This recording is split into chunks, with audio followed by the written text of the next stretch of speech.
You finish a conversation, and everything feels normal for a few seconds. Then suddenly, something shifts. A small thought appears. Did I just say too much?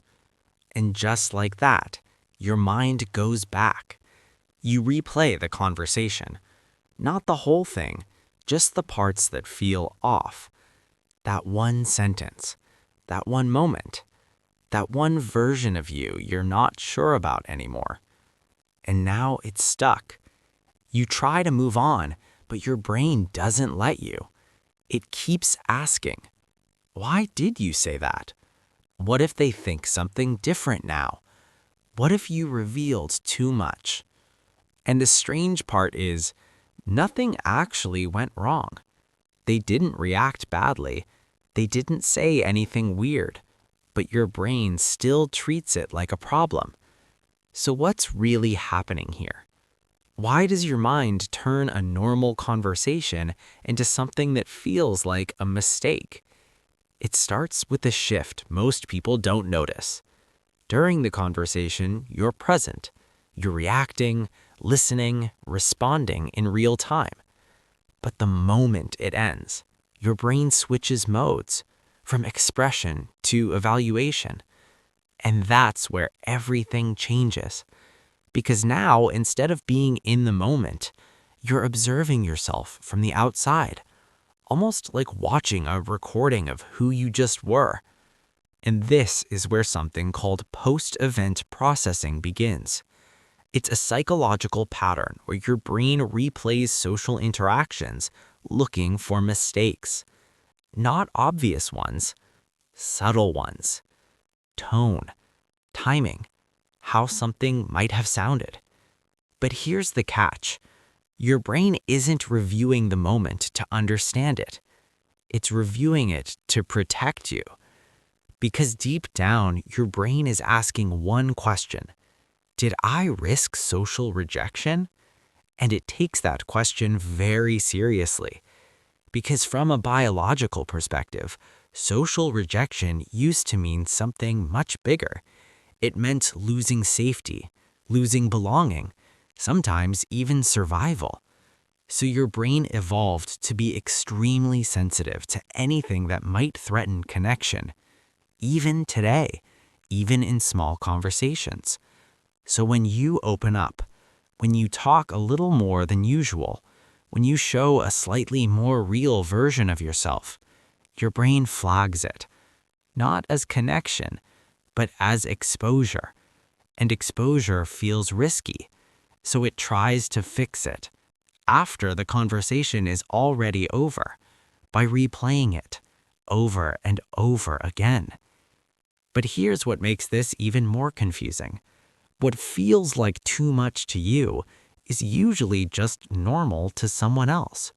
Because while you're replaying everything you said, they're not. They've already moved on, thinking about their own words, their own behavior, their own life. But your brain doesn't see that. It only sees uncertainty. Uncertainty creates tension, so it keeps looping, trying to resolve something that doesn't actually need fixing. A simple way to understand this: imagine your mind like a video editor. After the conversation ends, it loads the footage, but instead of watching it once, it keeps pausing, zooming in, replaying certain clips, looking for flaws, trying to improve the next version of you. But it doesn't know when to stop editing, so the process never feels complete. And that's why it keeps coming back. So how do you break this pattern without forcing yourself to just stop thinking? The first shift is small but powerful. The next time that thought appears, instead of asking, "Why did I say that?" ask, "What is my brain trying to protect right now?" Because in most cases, it's your image, your sense of being liked, accepted, understood. And when you see that clearly, the feeling changes. It's no longer embarrassment. It's protection. The second shift is to give your brain something it's missing: closure. Your mind keeps replaying things because it feels unfinished. So instead of searching for the perfect explanation, you give it a stopping point. Something simple like, "Dot conversation is done. I've reviewed it enough."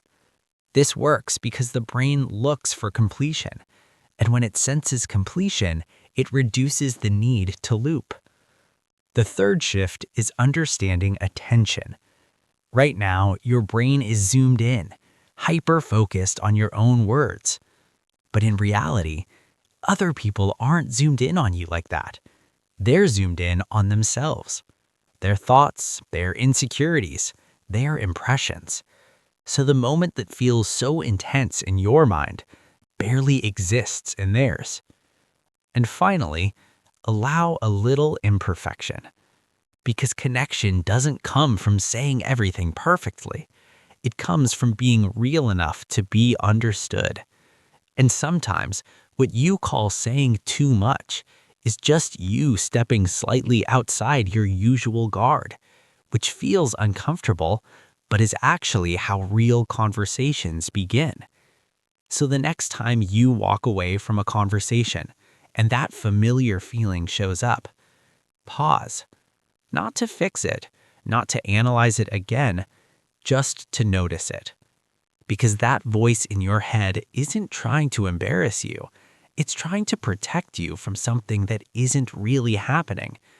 And once you see that, the loop doesn't disappear instantly, but it softens.